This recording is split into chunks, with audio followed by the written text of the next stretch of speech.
Welcome to Speak Sex. This is your host, Eurydice. Today I have with me Sarina, who is here to talk to us about astrology. Sarina is an editor at Creatrix magazine, which is a feminist magazine that celebrates the creative spirit, and it is run by a woman called Yana Ostanov, who actually practices Vedic astrology, magic, art, and Sarina is also an amateur astrologist. Welcome to the show, honey. Thank you so much, Eve. I'm so happy to be here. What an honor. Thank you for being with us. I really want to talk to you at first about the draw, like the almost physical, innate, intuitive draw of astrology for women. I mean, there's so many more women who are feeling, called to read their astrology, hear about astrology, something, double. And it has been like that for my entire life, at least. So I think that there is a connection, a bridge almost, that astrology provides between ancient wisdom and, pre-modernity and femininity and the present moment where when we're all trained to kind of like act like men, live in masculine time, work as if we were men, function in some kind of like artificial similarity, or that is conflated with equality. Right? So astrology is one of those few areas where women can be themselves, I feel. So that's my first question. Do you see a connection between feminism, womanhood, and astrology? Oh, definitely. I think that, it's kind of almost like a joke, a running joke among people on the internet that it's like, oh, well, if like how men poo-poo astrology and then are like obsessed with sports statistics and whatever. And like, like it's like a lot of people joke that it's something that women are really attracted to and men think is silly in this modern era. But the thing that I think is so fun about astrology that really draws women to it is that it's like it is a science in that there the ideology of it is related to actual mathematics and like astronomy and the degrees of the constellations on the horizon and the location of the planets, like that is all quantifiable mathematics. And Yeah. then how we relate to it is very metaphorical, poetic, esoteric. It's wrapped up in archetypes and storytelling. And so I think that there's something very attractive to modern women about having a science that also is maybe not so scientific in the way that it expresses itself. So the way Yeah. we measure is very scientific, but the way that we experience it is a lot more subjective and anecdotal. Yeah. Yeah. No, I see that. I still feel that it has some sort of I don't know, that it represents some sort of like memory, like psychic memory or soul memory, because I really think that it comes from the pre-patriarchal era, and then it was Definitely. adapted during patriarchy by using, patriarchy's math and calculations and all of that. So in that sense, it became one of the proto sciences. But still, its Mm. origin, I think, is like more ancient than that, and that it brings to us like intimations of another world where Hmm. we could read the future and we could read signs in nature and understand things differently than we do now, when we weren't so dependent on language, um, Mm. right, and on the definitions of language that come down to us through patriarchy. So I think there is like a place where we can access another way of being, an expanded consciousness maybe that was closer to nature than we are allowed to be now. Mm, Yeah. yes. No, I totally feel that. And I think that you're correct in identifying that every type of human, and we can even say like pre-human ancestor perhaps, has looked up at the stars and created stories to go, about them, or like felt it. And I think that you're really onto something when you say like the interconnectedness of nature too, because just like the way that astrology depends on so many different moving pieces, like in the cosmos, it's like, it's not just about your sun sign, it's about the position of the planets at the Mm-hmm. moment of your birth, and then Mm-hmm. also how that relates to the movements of the planets throughout your lifetime. There's many, many, many subtle energies at play that are not necessarily visible to the naked eye, or like understandable in a one-to-one causality, and that's Mm-hmm. exactly what nature is like, because all ecosystems are deeply intertwined and interconnected in so many ways that are unseen to the naked eye, that we always sensed and knew this as humans, and nature does have an innate awareness of herself, because Mm-hmm.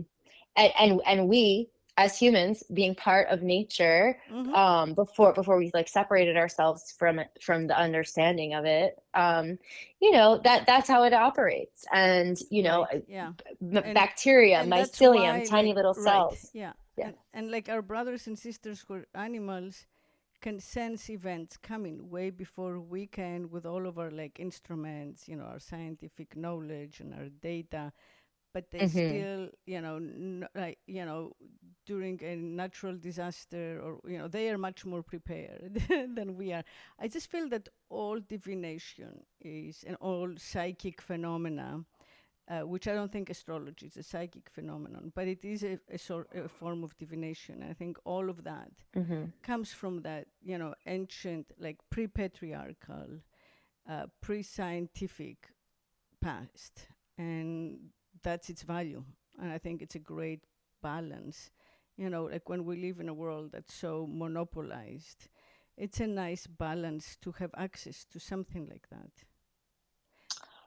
I totally agree. And I think that actually you hit on something there, which is why a lot of women are not just drawn to astrology, but all of these kind of more like magical, sciences, for lack of a better word, Mm-hmm. drawn to be witchy, and Mm-hmm. because we know that there is so much going on with the subtle energies of the unseen world. And even though modern science has given us a more quantifiable, like, look at a lot of stuff, bacteria and cells dividing under microscopes, all the stuff that, we knew inherently must be happening, but we weren't able to observe it. And then certain planets that were not even observable in ancient times because they didn't have the technology. Now we can observe them. We knew they existed, but, we couldn't see them the same way that we can see them now.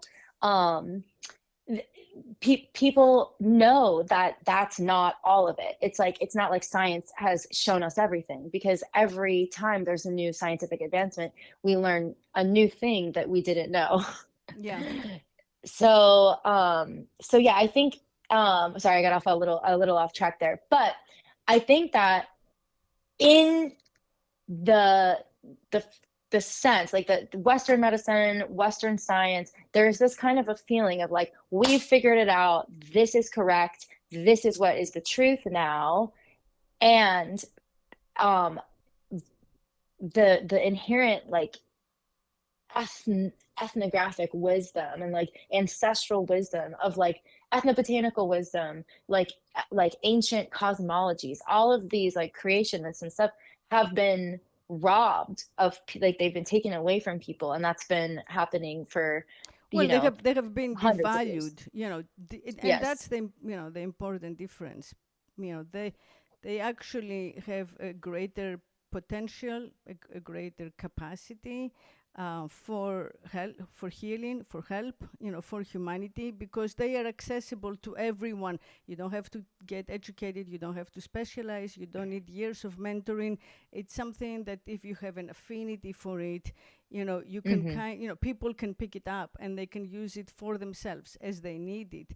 But because capitalism wants to keep us dependent on, this over-medicalized authoritative state, right, where you need to go to specializing doctors who send you to other specializing healers. It doesn't matter. Even in the spiritual world, we're still like dependent on dominant paradigms, right? Like the shaman Yes. repeats the same exact effing ritual every time. I don't care that it's supposed to be indigenous. It's just once it's limited like that, and once the shaman is necessary for it to happen, and we have to go out to an authority figure or a specialist and usually pay them money to get that help, then we become infantilized. We become dependent again.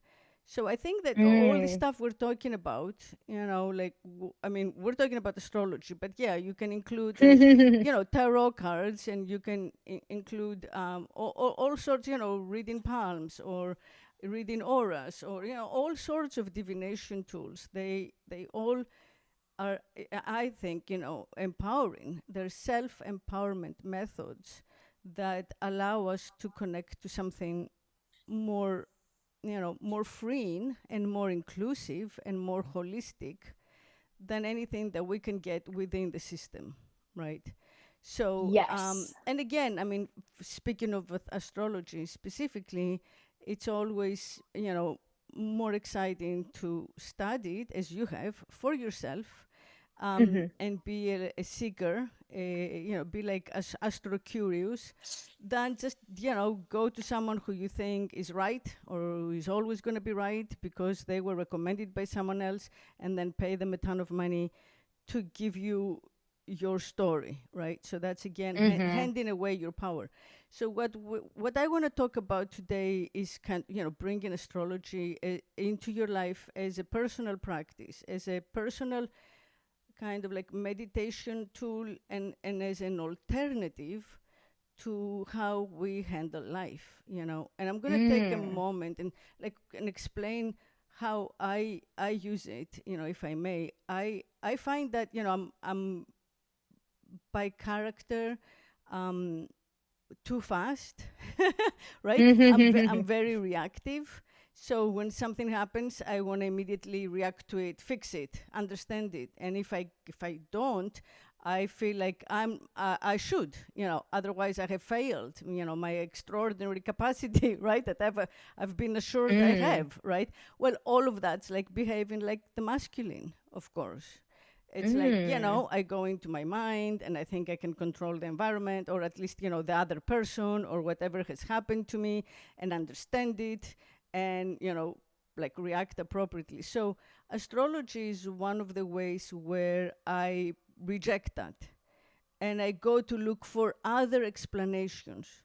So, and it always helps me a lot because it kind of takes my focus away from this like masculine, whatever, young energy that's very astringent, right? I wants to condense everything to, to like, right and wrong, 0 or 1, that sort of thing. I get out of that tendency. And as I read about, what's happening today in the planets, like, if it's about a person, let me look at this person's chart. Can I explain something because of where my planets are and this person's planets are? Or, if it's not a person, it's an event. It's like, what's happening right now in the cosmos, and then just by shifting my focus and my energy there, I start thinking about other stuff, and I start kind of seeing a bigger picture, a very, very different, alternative picture in which I am not in control, in which I have no say, which I approach like from a place of humility, right?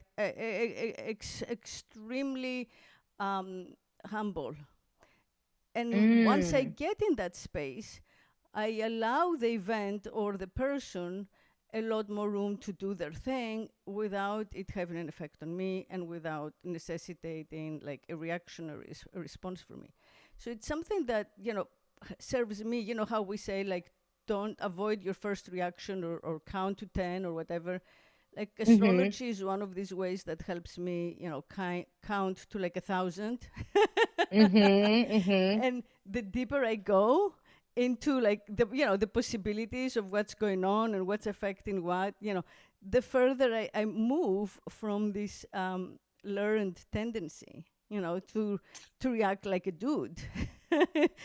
Like a master of the universe, where like whatever's going on, I have to like either be responsible for or, somehow able to change, So anyway, I think that in that sense, astrology in our daily life can be a tool for resistance, for kind of like feminist or neo-feminist, revolution, for a way to not do what we've been trained to do, and take a moment. And it's a meditation. For me, it's a form of meditation because that's all meditation does. It kind of slows us down so we don't have to, react from that place, from our place of training, patriarchal training. All of our training is basically, patriarchal, right? Well, of course, yes. So, but I want to ask you, before I ask you, I have some more astrology-related questions, like, sex and astrology and, compatibility, all of that. But I want to start with, like, where we are. If you could give us a sense of, like, what's happening in the stars right now, what are the planets doing, what era we're in, what year we're in, what month we're in, what's going on? Well, as we are speaking right now, it is mid-March 2024. So the sun is in Pisces, and we just passed the new moon in Pisces. So the moon is now about 3 to 5 degrees of a waxing crescent. So it's a little skinny Cheshire cat smile, and the moon is growing. And so, when there's a new moon, it's always going to be in the same sign as the sun, because why is that? Oh, yeah. Because when there is a full moon, it's like the light of the sun is shining directly on the moon. And when it's a new moon, the moon is dark. So I think it's like... Okay, go ahead. Oh, yes. Yeah. So no, you go. No, I just want to get the bigger picture first. So we're in Pisces. Yes, the sun is in Pisces. What's happening with the great, what's beyond the moment, this month? Like, what's happening with the year? What's happening with the era? So we've been, since 2008, Pluto has been in Capricorn, which is the Pluto return of the United States. So like during the American Revolution, it was, the Pluto was also in Capricorn. And so now that the US is in its Pluto return, that's a very interesting thing, because it actually, your Pluto return portends death and rebirth and forced destruction of things that have outlived their time. And as we are seeing that there's been huge pushback against long-term institutions in the United States, there's been lots of like changes. And so Pluto, as an outer planet, it's related to like what's hidden underneath. And so we can talk about during the American Revolution, there was monarchic colonial rule, and the people who were, the colonizers who were living over here in the US didn't want to pay the monarch anymore. And so they had a revolution. And so that kind of began the let's call upending. them the Oh, settlers. the settlers, the settlers. Okay. So that began actually like, they and were immigrants after all, and most of them were rejects, so well, like the word that's colonizers seems too strong for the kind of ragtag, unwanted, characters who ended up in America. Like, of course, the ones, they were sent by the colonizers, with a colonizing army to kind of rob a place of its resources and send those resources back to the king and the queen, right? So all of, well, when I said colonizers, I meant more like the founding fathers, because they were totally like, they're the ones who like funded the revolution, right? Like, of course the ragtag, there's like a lot indentured of servants, like, they fought. exactly. They fought there. And also like a lot But of the Puritans were exiled, a lot of the, in oh yeah. general, like the Reform Christians of all kinds, were sent, had to come out here because there was no place for them in the mainland, and so on and so forth. So it's not like, I just don't want to like call them all colonizers, especially, the people. So it seems to me that the colonizers,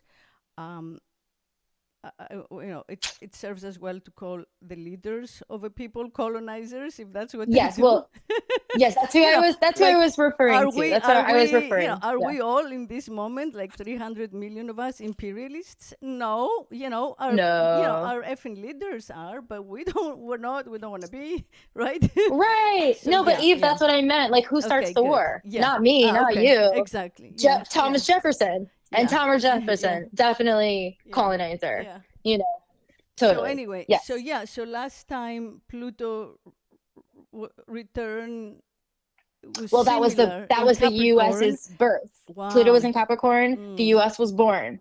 So, and also, I believe the French Revolution was happening concurrently, if I'm not mistaken. Right? Yes, 1789. Yeah. Hold on, let me look up when the Haitian Revolution was. Oh, the Haitian one was around then too, but I don't know how long Pluto. 1791. Also, during Pluto and Capricorn. Wow, cool. and it's happening again now. Haiti and it's also happening again now, like America, and France a little bit, but there is always hope. The farmers will like take over after all. Well, and yes, so in France, I mean too. So anyway, yes. So that's so Trump may win, or at least close enough to create like a big event. It's the thing about astrology is it doesn't say like what's gonna happen. It can't predict but it can predict the flavor, or it can say like tension is possible because these sectors of the chart are being activated. And so in the case of like Pluto and Capricorn is an earth sign. I believe it's cardinal earth, but it's an earth sign that is very grounded in the structures that create, the day-to-day experience. So it's Capricorn is methodical. Capricorn, it's ruled by Saturn. So it's about timing and work processes. Yes, and systems and functions and containers, cultural containers, ideologies. So that's all that. So then Pluto, of course, rules the underworld, the unseen, the inner coming out. And so all of the things that have been hidden behind the scenes related to those, related to structures. Oppressing, suppressing, repressing. Exactly. Yeah. Coming out. Yeah. And so Pluto and Capricorn, it just means conflict around those areas. We can't say where the chips will fall. But I think we can see that since 2008, we've been experiencing, at least in the U.S. with Pluto and Capricorn, with our return, upheavals around the way that the economy functions, the way that we govern, the way that we deal with, people, and I think for me, actually, my fear of what is coming with this Pluto return is like a crackdown in like more martial law, like Martial. martial. Yeah, like I the cop cities that they're building, this I feel that a crackdown in the way that peaceful protesters are being dealt with, like and also I think you know, I don't want to get, it's just a very, we're seeing the US's involvement in foreign affairs in a much more blatant way than I think the general populace was aware of in like generations past. You know, we see where the money's going more. We see what's going on behind the scenes a little bit more, and it's just getting a little bit more chaotic in this time. So we will continue to see big shifts. How long is this for? I mean, this return, the Pluto in Capricorn lasts how many years before it's complete? Let's look it up. I'm not exactly sure.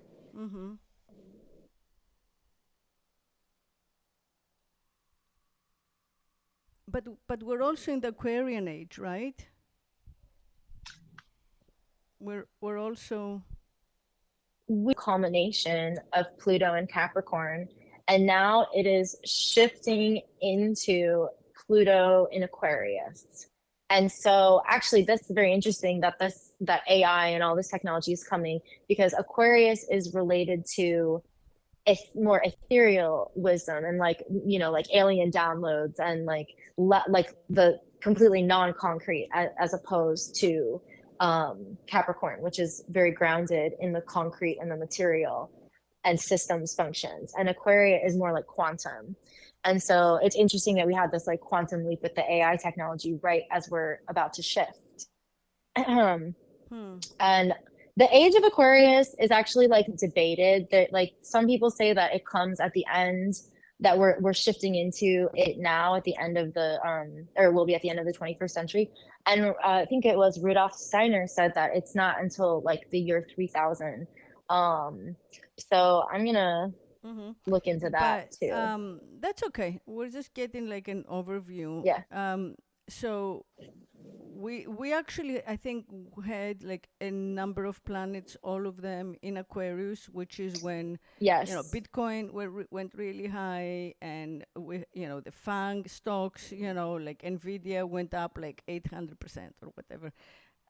But now it seems that a lot of these planets have moved into Pisces, which is always a more chaotic time, I think, because Pisces is every point of view, right? So like Pisces can identify with really everyone and everything, so it's really all over the place in a sense, like the ocean, very oceanic, like it touches everything, right? Every biome. Exactly, it flows through, and the river that takes everyone in, and keeps going basically. So but what is your sense for what's happening, what's coming up, what's happening the rest of the year? Where are the rest of the planets as you know it? Well, we at the end of March, we have our first Mercury retrograde. Actually, our first retrograde of the year is going to be a Mercury retrograde. And we have had the first couple months of 2024 retrograde free, which had been a long time since that had been. But in my personal experience, I felt like I didn't really feel things moving forward for me personally. But that was just my own anecdotal experience of it. I was joking to someone the other day. I'm like, there haven't been any retrogrades this year, and yet I feel like it's been Mercury retrograde the whole time. But yeah, so we have the first Mercury retrograde coming up at the end of Pisces season. So it'll be like the majority of Aries season. We're going to be in a Mercury retrograde. And then absolutely. Because a lot of people look to astrology, to find if they are compatible with someone, or, sexually or emotionally compatible. What do you think about that? Well, I definitely believe that that's real. Astrological compatibility, it's not just based on sun signs. you know, like when people say like, oh, compatibility, it's not real, like with astrology, I think a lot of times that they are saying it's more complex than just looking at your sun sign to sun sign. So But there, yeah. you know, there are cultures still like India, you know, with like a billion people, where you don't get married to someone unless your charts are compatible. Right. And you Yes. know, they They say, use the Vedic uh system, huh, yeah. and they look, I think that that system looks very heavily at the moon, um versus like here we look more at like sun and rising and Venus. But yes, no, I think that it's definitely, in my own experience, it absolutely applies. And in understanding the way my own like brain and emotions work. So I will give a personal example. I have my Venus in Taurus, and I've got some other friends that also have Venus and Taurus. And we are incredible travel partners because the things that make us feel good, the things that we are like, so Venus, it's not just about love and romance, it's also about your bodily comfort, your creature comforts, your aesthetics, and stuff like that. So if you happen to be aligned with somebody in your Venus and Taurus, it means you're going to be, or your Venus in whatever sign, it means you'll be seeking the same type of fulfillment in your Venus areas, you know? And so as far as like work partner compatibility, I, with my Pisces sun, I've got really close friends that have Earth sun. So one of my best friends and most common work collaborators is a Virgo sun, and one of my longest lifelong friends is Capricorn sun. And we have a complementary awareness Because you're opposite signs, yeah. because we're opposites. Exactly. So we have a complementary frame of awareness. So as far as sex and romance goes, I think it's, you know, there's definitely, it depends on a lot of different factors, of course, but I absolutely believe that there is merit to that, you know, because if if you if you are someone who's very embodied and you're really grounded in your body, you want to find, you know, if you have a lot of earth, and then you're going to want to find someone that has that same type of, you know, ruling in their charts.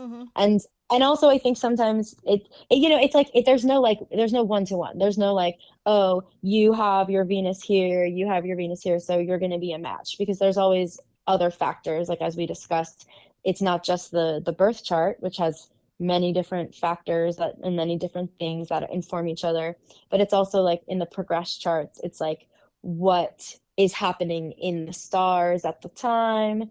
And you know, I'm a student of astrology. I would not say I'm not an astrologer per se. Like I've not read so many charts of people. I'm someone who is more understanding of the subtle energies of the different planets, and through like, you know, through my own experience and through seeing what has gone around with the people around me, you know, how we relate in this way.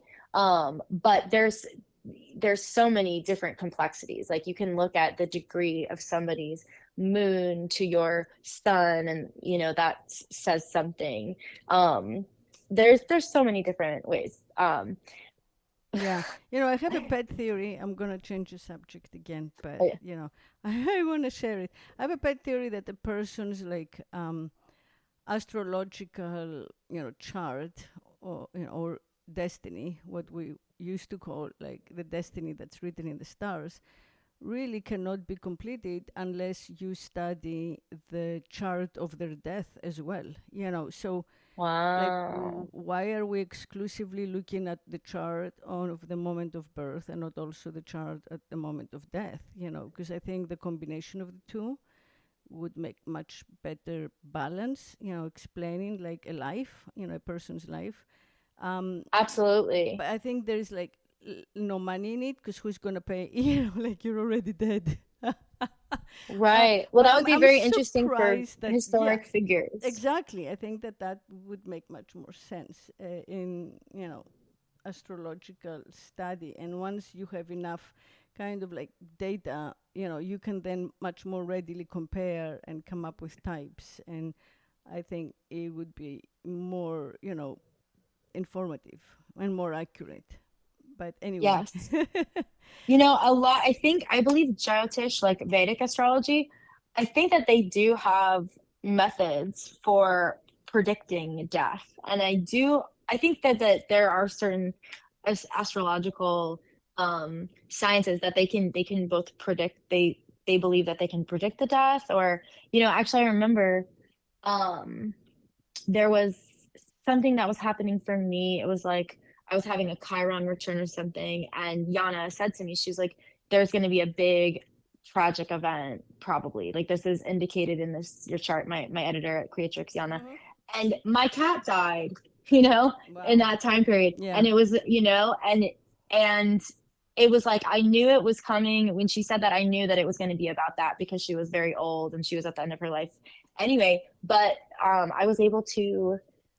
I mean, I knew it was coming, but having it confirmed in the astrology, it made it soften the blow for me a little bit because I Right. was very intentional about my preparations, and so I found that was very helpful. Yeah. But it's Yeah. interesting that I think it would be interesting to study death charts as well, because are you aware of the phenomenon that people often die around their birthday? No, I'm not.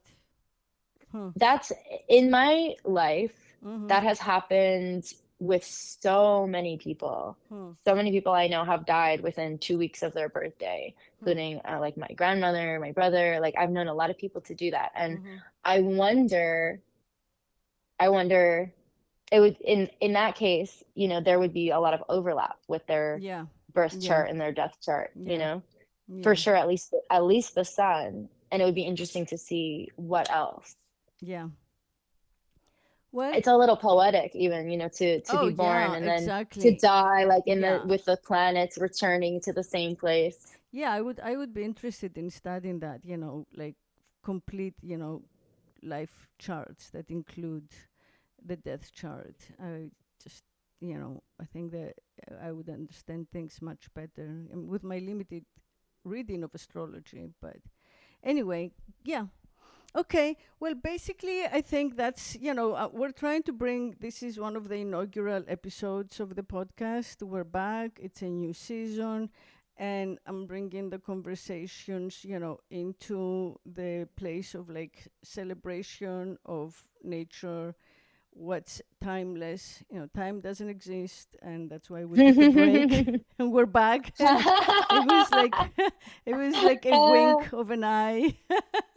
um, and The also, last few years really were. yeah, exactly. The last few years since COVID, everything changed, and everything is not the same. It's becoming. I think everything is being reborn and becoming. So, including America, apparently.